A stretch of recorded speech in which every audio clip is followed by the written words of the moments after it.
Good Okay. evening, everyone. Hello, hello, hello. If you're able to put your camera on, if you're in a space to be able to do so, please turn on your camera. We'd love to see you. Thank you.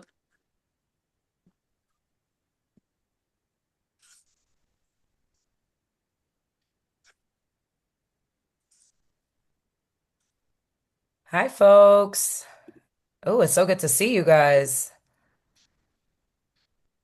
Hey, Lauren, good to see you. Everyone representing on a Tuesday evening. Appreciate you all being here. Yeah, we really appreciate you guys, like Cheryl just said, being with us and, continuing to participate in these impact pods. We've met some really great mentors, and our two next guests definitely are going to leave a great impression on both of you. On all of you, I'm sorry.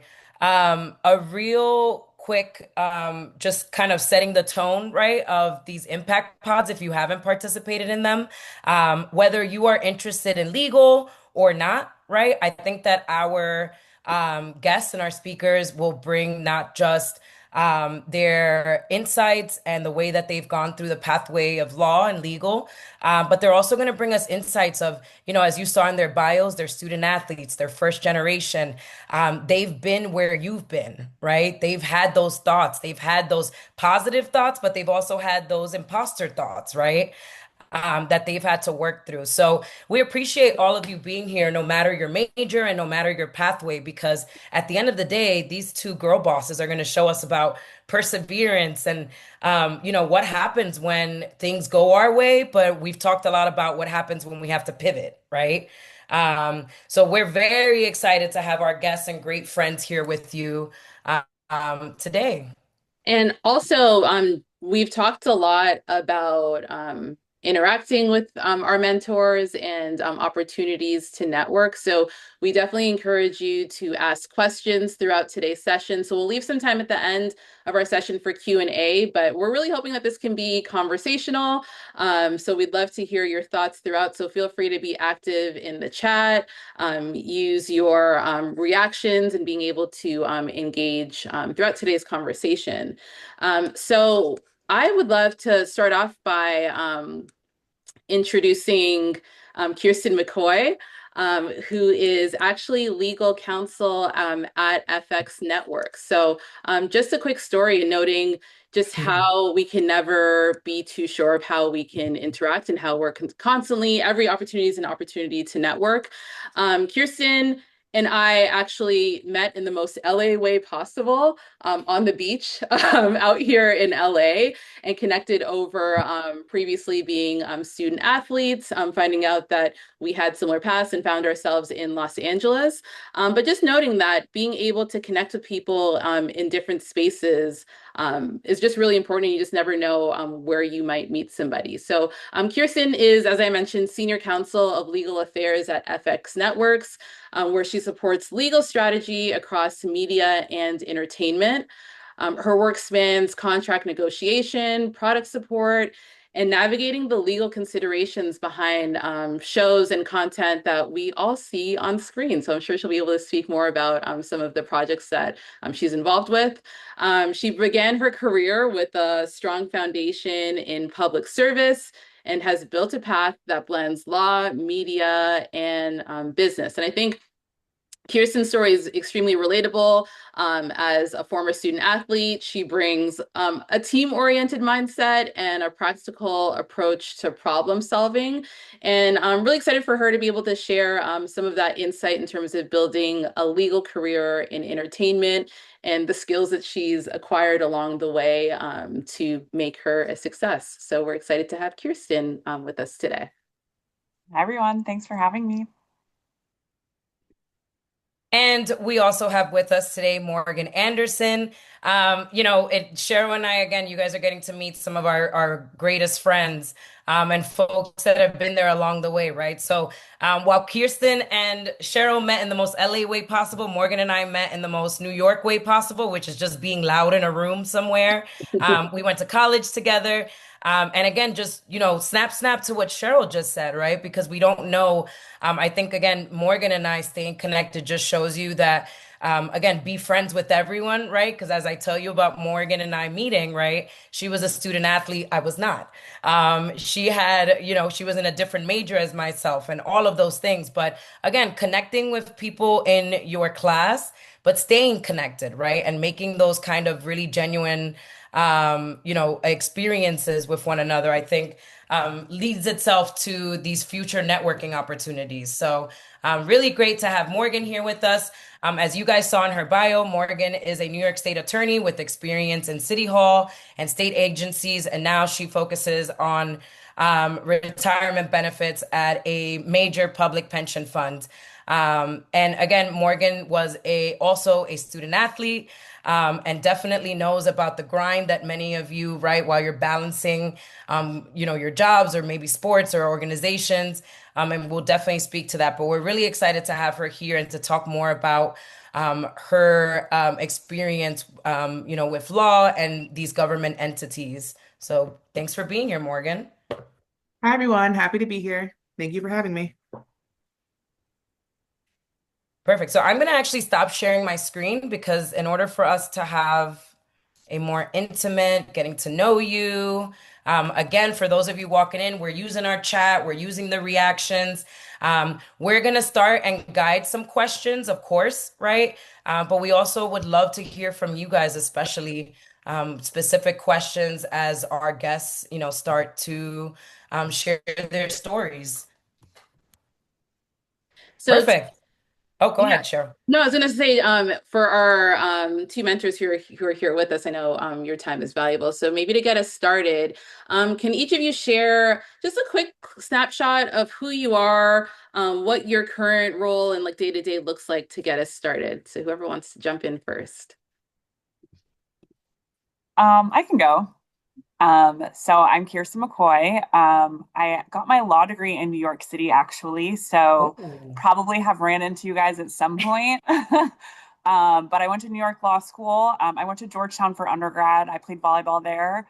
Cheryl is underplaying it because we discovered that we played against each other for a year. We had some overlap. So Good. yeah, it's You just never coincidences are know. crazy. Right. Yeah. So small.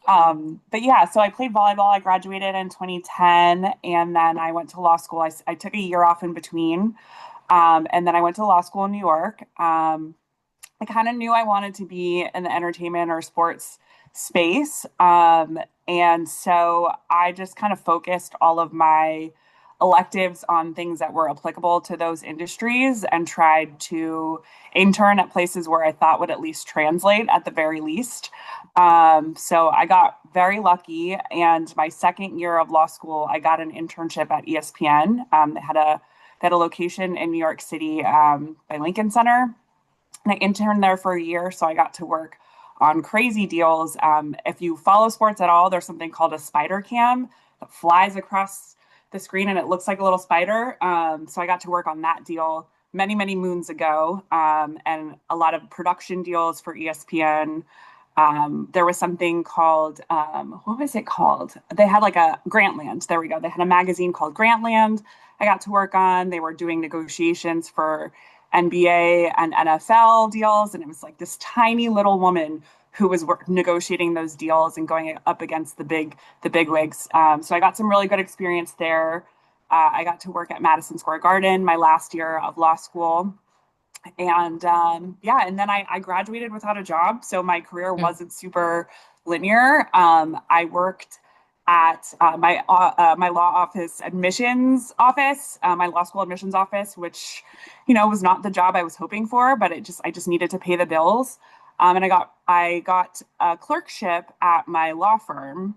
So I wasn't really hired as a lawyer. I was hired as a law clerk. So I did attorney work, but not attorney pay. And then I kind of parlayed that into getting hired as an associate there for a year. But it was very, very dicey at this particular law firm. And so I ended up quitting after a year and just trying to like figure out my path. How do I get to where I'm trying to go? I always had entertainment in the back of my head and I knew that I wanted to get there. So I applied to any and everything, and I applied to a paralegal position, actually, even though I was a licensed attorney at MLB Network. I told them I'm a licensed attorney. I told them I'll file whatever you want me to file. Just give me work so I can build my skill set, my experience. And so they did that. And we kind of created my own position. It wasn't called paralegal. It was called contract specialist. I freelanced. I didn't have benefits. I took two public transportation systems because MLB Network is in New Jersey. So I was commuting from Brooklyn. If you live in the New York area, then you know how horrible that is. But I didn't. And then, I kind of had this existential crisis of like, man, being a lawyer is not what I thought it was going to be. Do I even want to do this? Like, maybe I'll just move to Europe and be a barista and I'll figure it out. And I started applying for more jobs, and I got the job at the startup that I worked at before my current job. It was at a place called Falcon.io. It's been acquired since then, but they were headquartered in Denmark, so I kind of got the best of both worlds. My job flew me out to Denmark for a few weeks at a time, which was really nice. And I got, again, to work on my experience, my skills, and all of those things. And I was there for 3 years until we got acquired. And then I decided, let me see what's out there.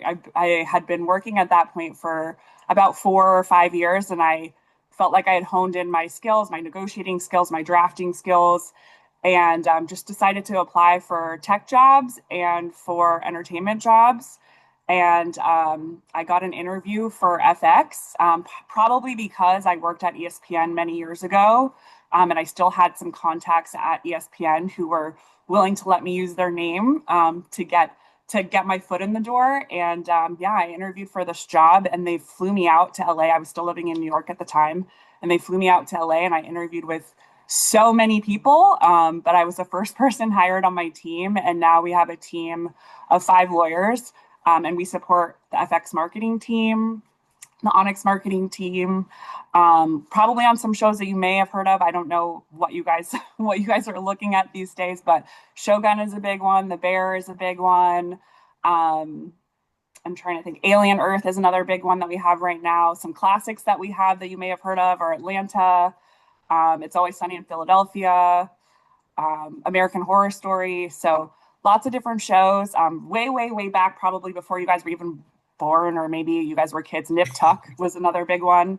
But yeah, so those are the shows that I work on a day to day. And I don't know, I've been rambling for a while, so I'll pass it off to Morgan so she can tell us her journey. Thank Thank you you. for that, Kiersten. I didn't even see, we're friends and I didn't even know all this about you. Yeah. Yeah. Yeah, she had me so interested. I was like, wow, what a path. That's awesome. So hi, everyone, I'm Morgan Anderson. So I am from upstate New York. So New York City, and then 2 hours, 2.5 hours north, Albany, New York, born and raised. So I did go to Delaware State my first year undergrad.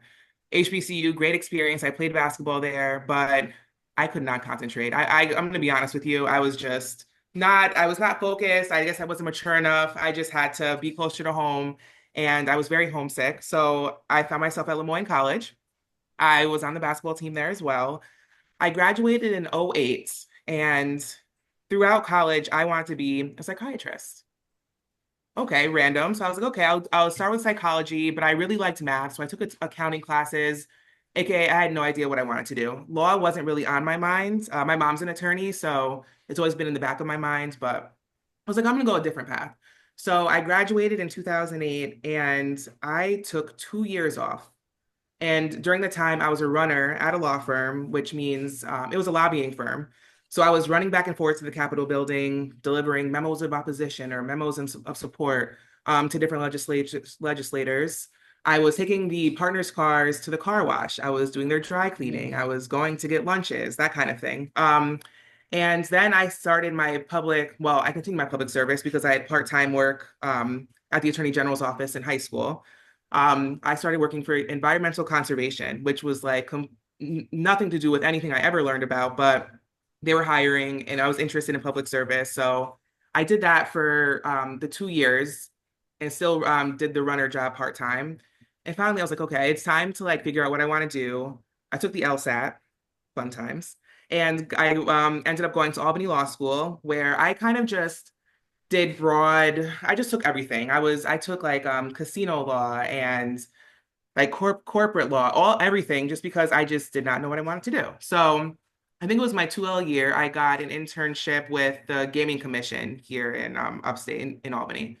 And it was way before sports betting was a thing. They were trying to push for it, and I was helping them draft the regulations. And I think I was there for two semesters. Yeah, so I did a full year there, and just seeing now sports betting and FanDuel and DraftKings now is so cool because I feel like I was a part of that, even though they probably didn't take my advice, but it was just fun to be a part of it.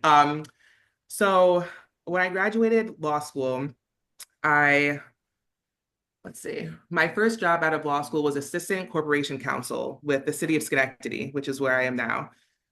So that means I was in a courtroom, which was not really what I wanted to do when I was in law school. I was like, I want to be a lawyer, but I don't want to be in a courtroom. I'm all into like contracts and I can read for days, I can write for days, that kind of thing. But if you put me in front of a judge, it just wasn't my vibe. So, but of course, they were hiring. I needed the job, so I'm going to take this job. Um, so I was prosecuting people for, having their dogs off of leashes and public intoxication and just all types of crazy things that the city of Schenectady had to offer. And I was there for a little over 2 years, 1 year, 2 years. Sorry, I should have read my resume before I started this. But yeah, it was like about a year or two. And my husband and I, we were expecting our first child. So that was the first kind of bump there in my plans that I was like, okay, well, not necessarily planned for, but we were having a boy, his name is Tristan, he's 7 now. So I did leave that job because it just wasn't conducive to the home life that I wanted, because that was very important to me from day one. I knew I wanted to have a good career, but I also wanted to have that family life and work balance as well. So I took some time off, and in the meantime, I was waiting tables. My husband, he works in corrections, so he was working nights.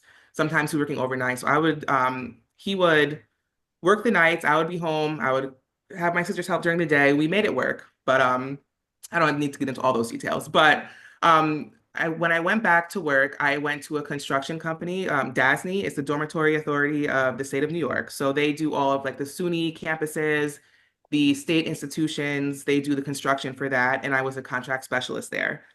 There was 6 people on my team. 4 out of the 6 were attorneys, but it wasn't in an attorney position. So I kind of just wanted to get my foot in the door back into public service and just kind of get my feet wet into contracts, because that's what I thought that I was like, okay, contracts will be in my specialty and I'll just go from here. So my supervisor there, she was like, I really think that you should kind of leave here. I think that you can, there's the New York State Teachers Retirement System is hiring. It's a great position. Assistant General Counsel. I know that like you can just move on from here. So I was like, they're never going to hire me. I have no pension experience. Teachers retirement, pension. I know that I have a retirement. That's all I know. There was nothing else I knew. But after 6 interviews, they offered me the job. So that's where I've been for the past going on 6 years now. So on a day-to-day, we handle, there's the investment side. So if there's like finance people or, public equity, real estate, private, all of those transactional things. And then we have the benefit side, which is that's where I am. So it's kind of like a trust and estates thing where, the teachers, they'll send in their domestic relations orders or trusts or wills or powers of attorney, though. So we review those and make sure we have them on file so that we can protect our teachers. If they become ill or incapacitated where they need someone else to work on their behalf, we work that out all for them. And then I also work with a lot of fraud cases. You'd be surprised or not that a lot of people try to fraud the retirement system, whether it be the teacher has passed away and the child or the spouse is pretending to still be them to collect this retirement benefit for sometimes 15 years and before we catch them. So we work with the Attorney General a lot. There are times where we had a member, wasn't the member, we learned, send in a beneficiary designation form naming one son as the beneficiary for, it was almost $800,000. Coming to find out, the other son was supposed to be named too, but we call him Bad Son. Bad Son filled it out, got a fake notary, submitted it so that he was the only person on the form. So now that's, it's fun. We get to go to court and, the other brother gets to come in. It's just fun things like that. I call it fun. But yeah, so every day is different. And I will say that the public sector has given me the opportunity to have the work-life balance, you know? So we have summer Fridays where during the summer we work for 4 hours on Fridays. We have the remote, you know, half of the week we're remote. Um, I don't ever find myself working past 5:30. And that was important because when I was a runner at the law firm, the lobbying firm, why were we there sometimes until 11 p.m.? I was like, okay, so maybe attorney is not for me. That I just could not picture myself being at work until 11 p.m. So I do think that that was one of the main forces that drove me to public work. And also, after 10 years, your student loans are forgiven. So that was also very important because student loans are crazy, I'm sure, as you guys all know. Yeah. So yeah, that's really in short, yeah, that's me. Thank you both. And, I think not just the range of, the careers that you both have had, but you've both been very transparent about, the road that you set out for is sometimes not the one that's for you, right? And then you pivot, and a great opportunity finds you. So thank you both so much. Students, again, if you're coming in, we can write questions in the chat as our guests have introduced themselves, and there may be something you're connecting to. But I know I have a question, especially for our students who think, and I was like this, right, that law only means one thing. You're going to go be an attorney, right? You're right in front of a judge all the time, law and order, right, for my other ignorant folk. What surprises you guys about the range of careers available once, especially now that you've seen, right, what's possible with a law degree? So I'll tell you this. Even though I said I work for FX, I technically work for Disney because Disney owns a lot of different business units and a lot of different entertainment brands that you've heard of. There are so many different kinds of lawyers, even at Disney. Like, there's a maritime lawyer because there are cruise ships. There are like people that work in government affairs because they need to be in contact with the local government when they're trying to do things, when they're trying to expand their parks. There are just so we have what is that? What's the name of that team? There's like a ransom response team. Like, there's just so many different kinds Kiersten, of, what? yeah, like there's so many different kinds of people, kinds of lawyers. Yeah, but if we're shooting a production in a foreign country and someone, we have high paid actors and someone kidnaps somebody, we need to be able to respond to that. So it's absurd, like all the different types of lawyers, even the types of lawyers that I work with on a day to day. I feel like it's a little bit more predictable because I'm working on the content. So it's intellectual property lawyers, it's labor lawyers to deal with union stuff, it's music lawyers, privacy lawyers. But yeah, there are just so many different production lawyers. I'm a marketing lawyer, so I support the marketing teams, but there are so many different kinds of lawyers that you can be. We have litigation lawyers. So litigation lawyers are the ones who do go in front of a judge and argue their case. It's probably what you've seen on TV.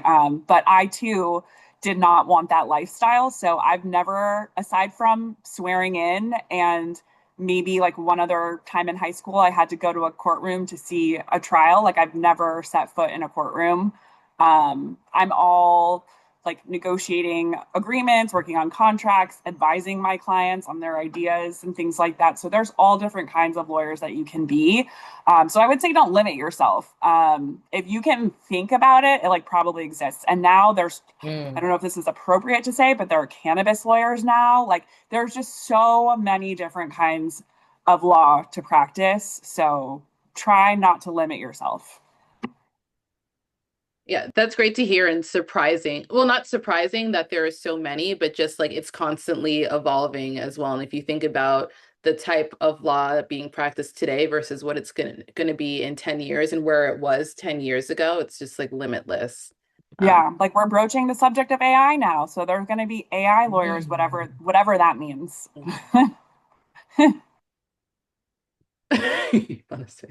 Right, 'cause insane. Yeah, thank you so much. So I'm actually like in the chat because I'm seeing there's lots of really great questions here. I know Siana also wanted to know, and this is a great question, and we kind of had one along this line. What was the biggest shock, or what's the advice? I think a lot of our students are upperclassmen, right? Juniors, seniors, and gonna soon make that transition from undergraduate to law school to then practicing law, hopefully, right? So what was a biggest shock? Morgan, I saw you unmute. Is there a shock you want to share with us? I will say that I don't know if it was because I took two years off, but I felt like law school was very so in undergrad. I don't know if it's because of my certain major, but we did a lot of group projects. There was a lot of interactions with other, your classmates. At Albany Law in particular, um, it was very competitive. And I'm a competitive person, but it's almost competitive to the point where Mm. um I remember the year before I got there, there was a story about a person in the library who hid a certain book because they wanted the highest grade because it's a curve. So in law school, everyone is graded on a curve. So there can be 20 people, and if you get, let's say you get the best grade, even though you got some things wrong, you still got the A because on the curve you were the highest. So in some people's minds, law school, I need the best grades. I want to hinder some people from succeeding. So you had to really be on top of your game, I'll say. So law school, I'm not every there's a lot of people that are great, but you have to just know that undergrad, you might have a little more support from your classmates. I did not feel that in law school, and Kirsten, maybe it was different for you, but kind of law school is kind of if you're on your own island. Mm. You kind of have to pave your own way. Everyone's taking different classes. You do have like your cohort of the people that you're going to be in most classes with for like your first year. But other than that, you really have to kind of just pave your own way. I do recommend if you're going to study, be in the library on campus so you can meet people, so you can see who's there, that kind of thing. And that honestly, I didn't learn that until about my 2L year, where I was like, okay, I need to stay on campus to kind of get acclimated with everyone, meet with teachers, stay for some of the extracurriculars that were going on. So I will say that was kind of a big shock for me, undergrad and law school. Yeah. And thank you for saying that because I think so often y- a lot of students in early entry career, you might not see that until you're actually in the workplace, but seeing that competitiveness and sometimes like that not always being nice or playing nice in like the sandbox can rear its ugly head a little bit earlier, like once you're still in school. So thank you for saying that. I'm going to invite Kamari. You always have great questions, and I see that you put a question in the chat. If you would like to unmute yourself, we'd love to hear from you just in terms of, I think it connects really well to this part of the conversation if you're able to unmute, not to put you on the spot. No worries. Hello, everyone. I'm Kamari Brown.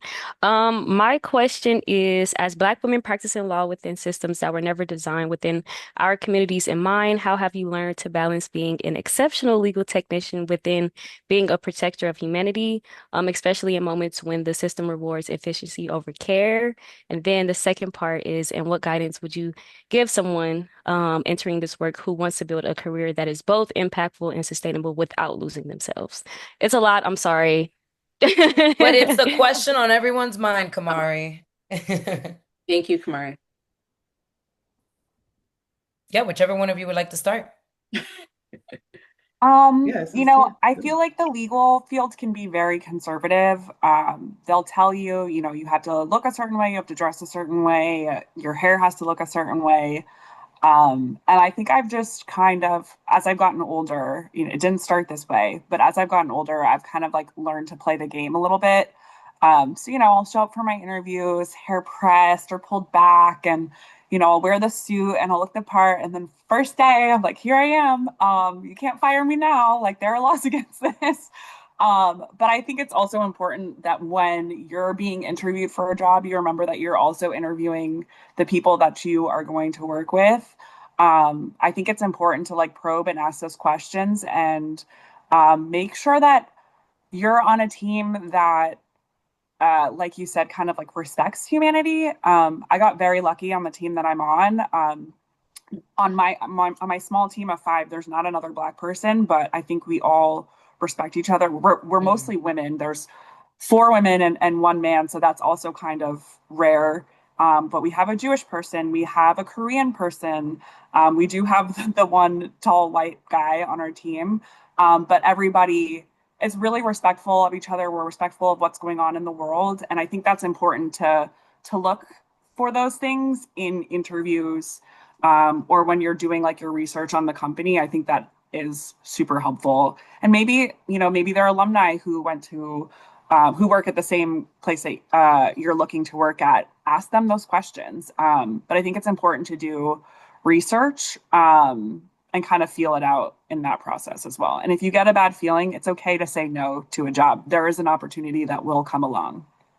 Yeah, Thank to you. piggyback off of that, there's always a place for you. So if you feel uncomfortable or you feel like the vibe is wrong in a workplace or you're getting interviewed and there's just something off, it's okay. There's always a place for you. You can find a place. There's a lot of us out there that we have law firms. We're working in these bigger roles. And I would just say you have to stay vigilant. When I first graduated law school, I was kind of the family lawyer. My mom, she works for a casino, so she's always traveling. So someone gets a ticket. Oh, hey, Morgan, like, can you help me with this ticket? Sure, I'll go to court. And my first time, which is I went to a court in upstate New York and they thought that I was one of the defendants. I walk through, I'm in the line for attorneys, and they're like, oh, this line is for attorneys. This isn't for defendants. And I was just like, wow, so this is really what it's like. And I was like, no, I'm supposed to be here. Thank you. Like, but you just have to, and I could have at that point been like, you know what, like, this is not the occupation for me. That could have torn me down because I still think about it and it was so long ago. But you just have to know that there is a place for you. So my current job now, we do diversity is one of the things they talked about in the interview. They said diversity is really big to us. They do trainings once every 2 months. We have a whole diversity team that's filled with 15 people that do different, we do lunches, trainings. I'm the co-chair of the Inclusion Council at my job. So I do fun events to foster inclusion throughout the workplace, just so everyone stays on their toes. And of course, 100% of people in the workplace are not going to have the same views. They're not going to agree on everything. But if most of the people do and you feel comfortable, then I think you found the right spot. So Thank you. Thank you both. you're welcome. Oh, I'm liking this style, y'all.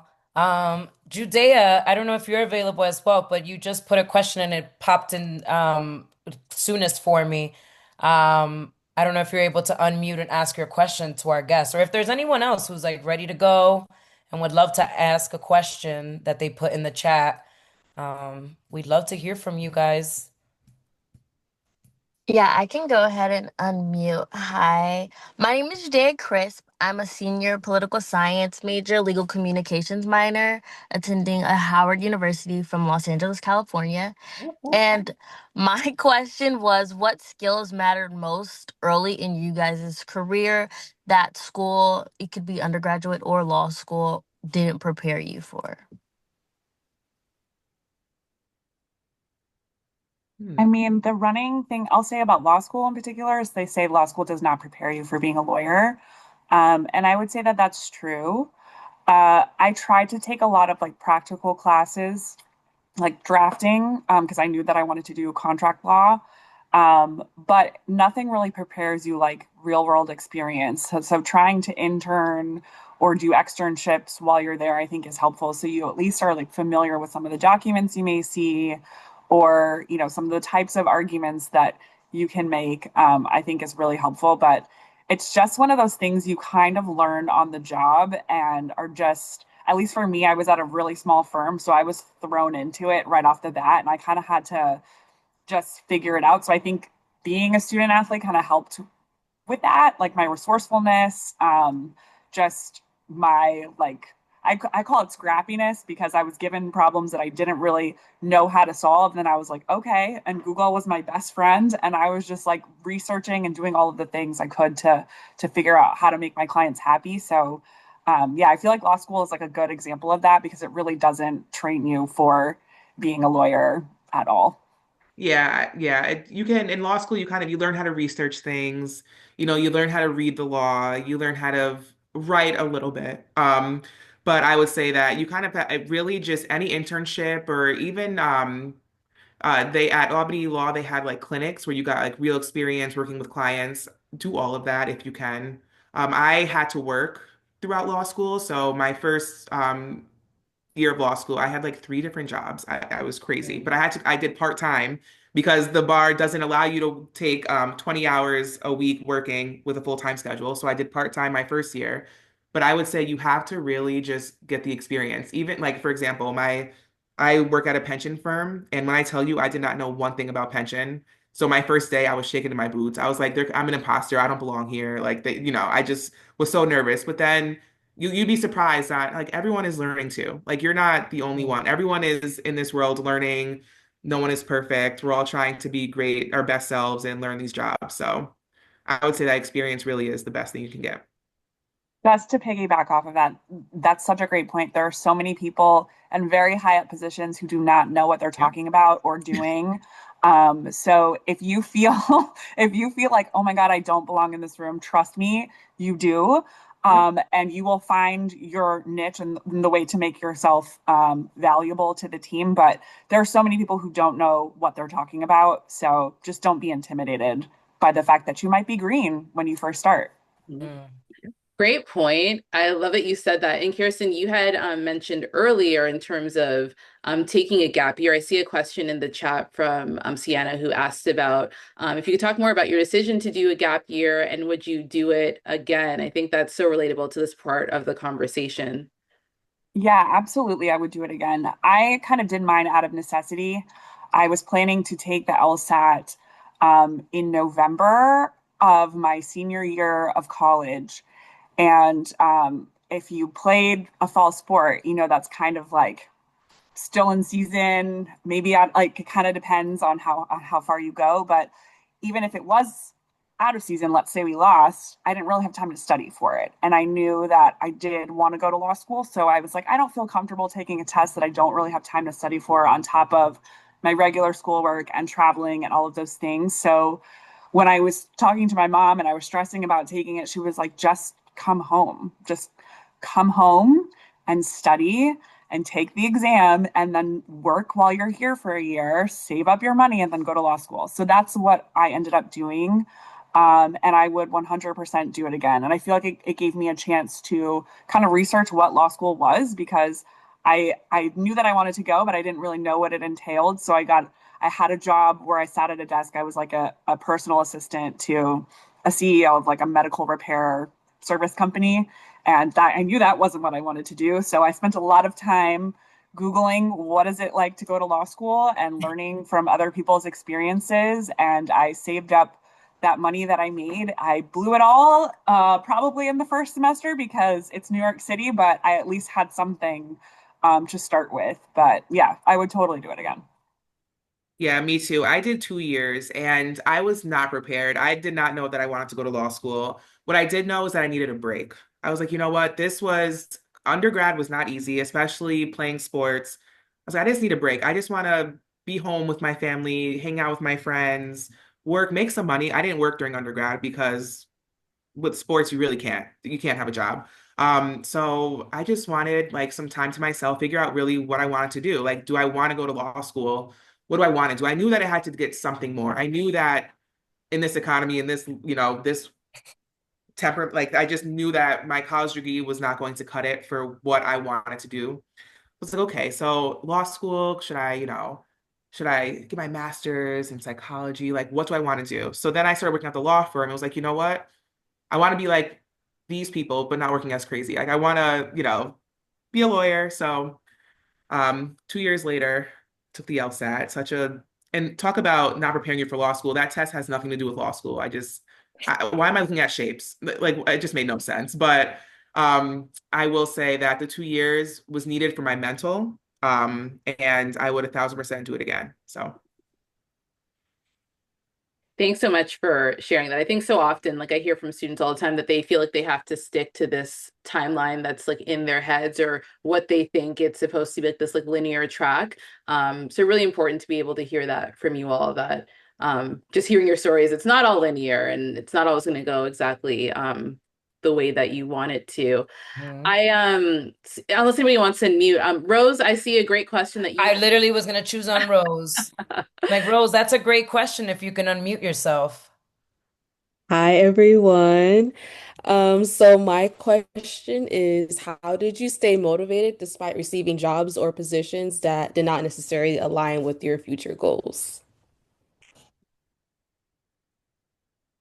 So I'll start with this one. So I will say, getting your dream job straight out of law school, I do not know one person that has done that. So I will say that it's kind of part of the grind. You know, you go to law school, everyone is studying these different things. And when I was in law school, it's like, oh, I'm going to be a big time entertainment lawyer. I'm going to work for NBA players and be their agent and, you know, do this. But if that was just me, like upon graduation, I'm just going to appear in New York City or LA and just, you know, be this great, like, no, that's just not, it's kind of like, but that was me going into law school, not really knowing what law school was really about. And just kind of having like my basis of, oh, like my dream job is this. I'm gonna go to law school to achieve it. It's 100% possible. The trajectory of my idea changed, which is okay too.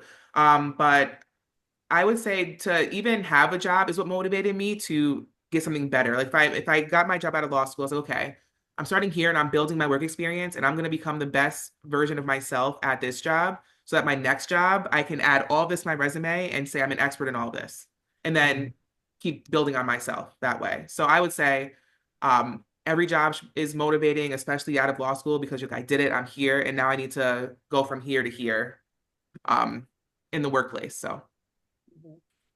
Yeah, I agree with that. Like every job is an achievement, honestly. And like I said, because law school doesn't prepare you for the real working world, do you feel like once you've like feel like you've mastered a job or you actually know what you're doing, it does feel like an accomplishment. I too have been in my job for almost 6 years, and I'm like the veteran on my team. I like train all these people, and I'm like, wow, like I actually did it. This is what I set out to do in law school. It took me a while to get there, but I did it. So I think that is motivating. I think also just like adulthood and life. Like I lived 3,000 miles away from my family and I had to pay bills. And I'm lucky I have a safety net to fall back on. Both of my parents would help me if they could, but I knew like I had a great upbringing and I didn't want to be that burden on my parents. So I knew like I had just had to figure it out. And so I did. So I worked jobs that I wasn't necessarily thrilled with or weren't my dream jobs. But I knew that each step that I took was like, okay, I'm honing in on these skills. I'm going to focus on these skills. We have what's called transferable skills. So it may not be the exact industry that you want to be in or the exact job that you want to be in, but what can I say about this job if I were interviewing for my dream job? And I tried to take roles like that, where I felt like, okay, I've worked on my skills as a lawyer, and this is why I'm qualified for this dream job. So I think taking those roles, if you can, if you're in a position to do that where you're not desperate and like I need to pay bills today and I just take whatever, if you can find the jobs where you're like, okay, this translates in some way, I think that's super helpful. Yep. Oh, Thank you great so point, Teal. much. Oh, thanks, Rose. Um, we also see a great question here from Christian. I don't know if Christian, if you can unmute yourself. Yeah, I can. I just had a question because I'm a first year undergrad. What opportunities did you guys take advantage of, like your first year in college? I don't know if I'm the best person to answer that question, honestly. Like I was just trying to make it. Yeah. I went to school 3,000 miles away from my family. I was playing a Division 1 sport. I came early to train in the summertime, doing two-a-days, like all of the things. Like, yeah, sometimes I look back and I'm like, I should have done more. I should have done more. Absolutely. Yeah. I should have taken advantage. Like, if there's a teacher that you really like or a professor that you like, that maybe is interesting to you, like take advantage of those relationships. Like, you don't even have to do anything super extra aside from like sending an email, asking questions, like those kinds of things. Yeah, so in terms of undergrad, I was not the model student. I will say in law school, I did a better job at forming those relationships, and I became a teacher's assistant my second year. So I worked very closely with one of my favorite professors. And then I was able to help her students. And then I got the letter of recommendation from her when I was graduating because I had done those things. So yeah, I was like freshman year of college. I really was just trying to make it. Yeah, thank you. Yes, me too. I will say Christian said though, yes. I will say though, I do look back and I remember people that were very involved with the school, which I think if I had the opportunity, that would have been a great thing to do, whether it's getting a job on campus. Like at my during law school, I did work at the library, and it just kept me on campus, it kept me focused. So I would say that undergrad I think that if you could do something to get involved with the school, that would be a great way to meet people and get in good with the teachers and the staff there because you do want recommendation. Like you do want someone to write you a glowing recommendation. And if it's someone that you build a relationship with, that's even better. So Mhm. Yeah, thank you for that advice. And I think so often, like our students feel like they're behind or not doing enough when oftentimes I think as you're hearing from mentors and from Yvonne and myself, a lot of you by being here, you're already ahead of where we were. So just being seriously. able to consider things that you're really connecting with on campus. Lauren, you put a question in the chat that we hear so often from students. Would you like to unmute yourself and ask your question? Hi, my name is Lauren Portis. I'm a senior in high school, and I was wondering, do you think you have to attend one of those big name law schools to be successful in law? I'm gonna say no. Yeah, I didn't go to one. Me neither. I went to New York Law School. It's a private law school. It doesn't have an undergrad associated with it. Every time I say it, everyone's like, "Oh, you went to NYU?" I'm like, "No." Um, so I don't think so. I just think that your path might not look like everyone else's. Like I mentioned, law is very conservative. So the standard is like you go to the top law school and you get the summer associate job at a big law firm, and then you graduate, and then you go to a big law firm, and then you can transition to whatever you want to do. And that's clearly not what I did. That's not what a lot of my friends did. But I have friends that work in-house at all these cool places like Marvel, Audible, Spotify. Like it's possible to get there. Your path just might not be as linear, and that's okay. I agree with that 100%. I think you go where you can thrive. Mm. It doesn't really make sense to go. I mean, go to the best law school possible if that's what intrigues you. But I think, it doesn't make sense if you're a little fish in a big pond. If you can stand out somewhere, if you can be the top student somewhere, you're all going to learn the same thing. I had a friend in law school at the same time who went to Texas. We were studying for the bar at the same time. We learned the exact same things, and we're both successful lawyers. So, Right. Great points, y'all. Hamanat, I've seen that you've written a couple of questions, and I know that some of them they've answered along the way, but if you wanted to unmute for any of your questions that have been burning, thanks for participating in the chat. Yeah, you guys kind of answered my first question, but I was just wondering, you guys both mentioned that you weren't interested in the court system. I was just wondering if that was like a personal preference thing or if there was kind of like a deeper reason, I guess. For me, it was a personal preference. That was the only thing that was keeping me out of law school to begin with. So in my trying to think about what my career was, I was like, I don't want to be in front of a judge in a courtroom. But I know that lawyers can do everything from real estate to just anything. So I was like, okay, let me just go get the base knowledge. So I think I took one class my 3L year, my last year, and it was like trial strategy, just in case. I was like, I can't leave here with no type of trial knowledge, just in case I end up getting a job in the court. And of course, that was my first job out of law school. So I'm glad I took that one class. But I would just say as a personal preference, I do love to go watch court. Like, one of my internships, I was with one of the appellate judges, and he was like, Oh no, we lost Morgan. We lost Morgan. Um, okay, I'm sure she's No worries. Yeah, she'll log back in. logged back. Um, Kiersten, anything? I know that you told us that that wasn't a personal preference for you either, but anything else you can yeah. expand on? I'll just say, like, personality wise, I'm an introvert. The pressure of having to appear in court and be prepared and on it all the time just is not my thing. It's also trial life is grueling from what I've heard.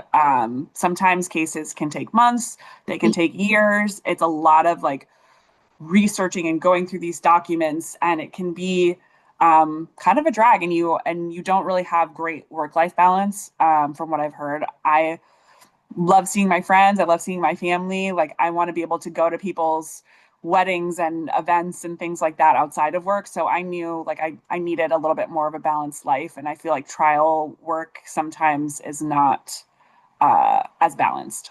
Mhm.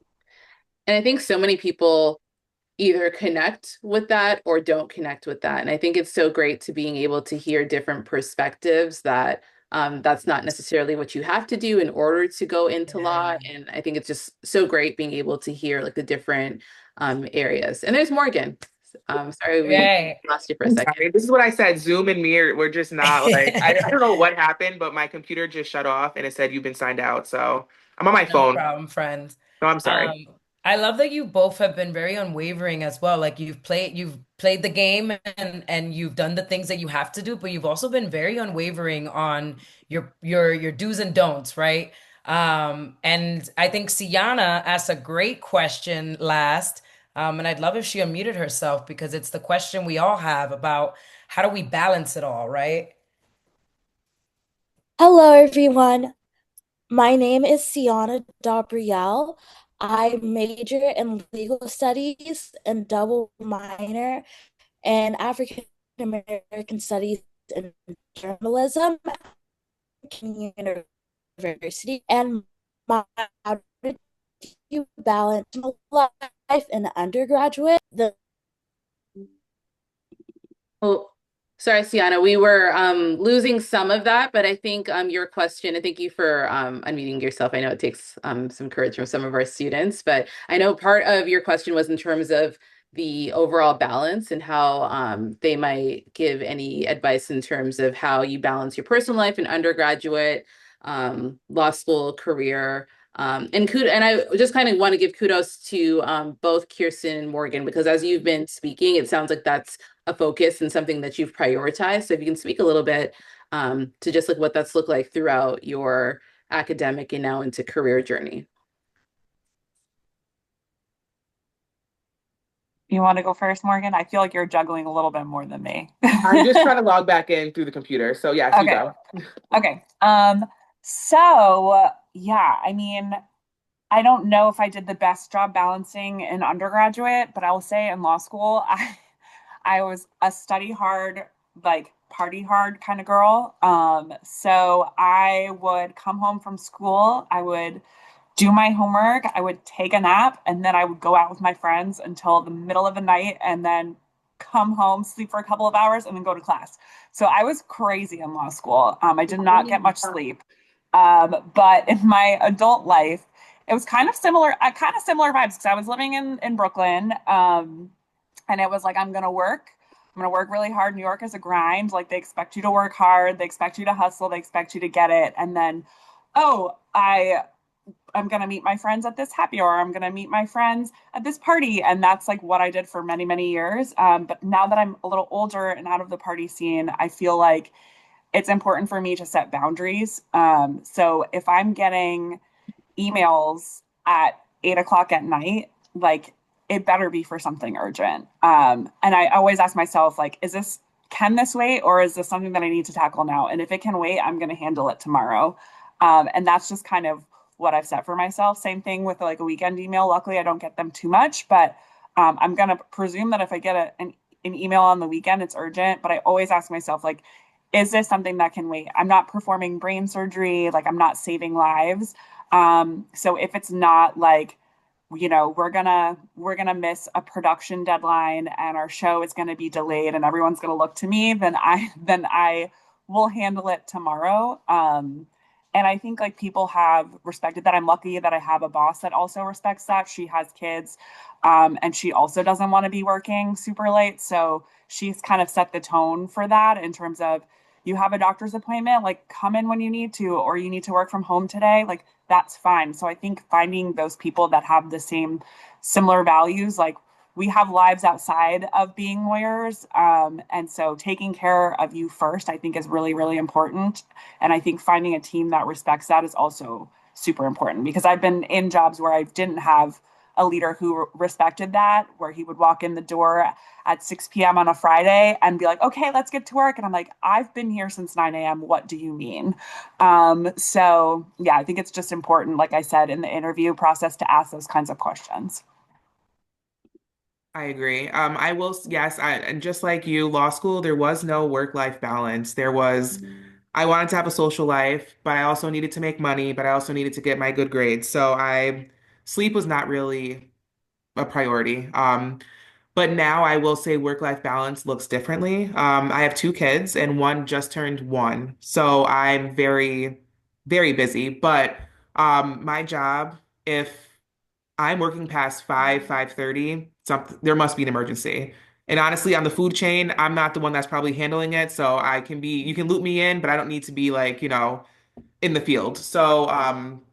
I will say that it's possible. I do commend the attorneys that the valedictorian of my class he moved to New York City and he said that he was working about 14-hour days. And I was like, wow. His salary was wow, but also that's not you have to pick and choose what you're going to do. But I will say that if work-life balance is important to you, you can definitely find the position. Even in law school, you can find that balance if you really, really wanted to. And that can look like part-time because all law schools offer part-time. Like I said, my first year I was part-time, and that meant that I caught up over the summer. So I took 8 credits over the summer, which was 2 classes. And that it just happened to work out for me that way rather than having like the heavy workload during the actual semester. But yeah, I think that work-life balance is achievable. If we can do it, then yes, you guys can do it. Thank you It for that. starts with healthy boundaries. That's what I'm Yeah, learning from you Yep. too. love to hear it. Well, we are coming up on time, so we just have one final question for our guests. If you can share a final message that you would like to leave our students with, whether they're curious about law, considering law, just something that like a gem, something that you would want to leave students as we end here today. I guess I'll start. I'll just say you can do whatever you put your mind to. It doesn't have to be according to your plan. So if you say, okay, I'm going to graduate college and go to law school right after, and I'm going to have a job within a year after that, it's okay if you get to your last year and you're like, you know what, I need a year or I need 2 years or you know what, law school isn't for me. And then 5 years later, you wake up and you're like, actually, I do want to go to law school. That's all still possible. Like you can form your life how you want to form your life. And it will always, if you work hard, it'll always work out. So I would say just whatever your path is, and you guys are way ahead of the game by even being on this call because this was not available to me. Undergrad, high school, this was not a thing. So this is great that you guys are actually this prepared. Very impressive. So I think you guys are already ahead of the game in that sense. And if you guys just keep on the path, I think that I see a lot of interesting ideas for what you guys want to be. I see civil rights, I see con law, I see corporate law. Like that's all amazing. And I really think that it can all be achieved. And I'll just say this. I mean, ask yourself the question if you really want to be a lawyer, because I've heard so many people say, like, oh, I want to go to law school because I want to be a sports agent or I want to do XYZ that has nothing to do with practicing law. And I just feel like there are so many more efficient ways to get there. Like law school is challenging. So, I mean, you can make it through, but it's challenging. So if you don't want to be a lawyer, I would say don't go to law school. Um, that's like my number one thing. And if you go to law school and you decide like maybe this isn't for me, it's also okay to switch paths too. I've seen that happen before. I've seen people start at one law school, then they quit, then they end up coming back to law school at a different place, and then they become lawyers. Like it's okay.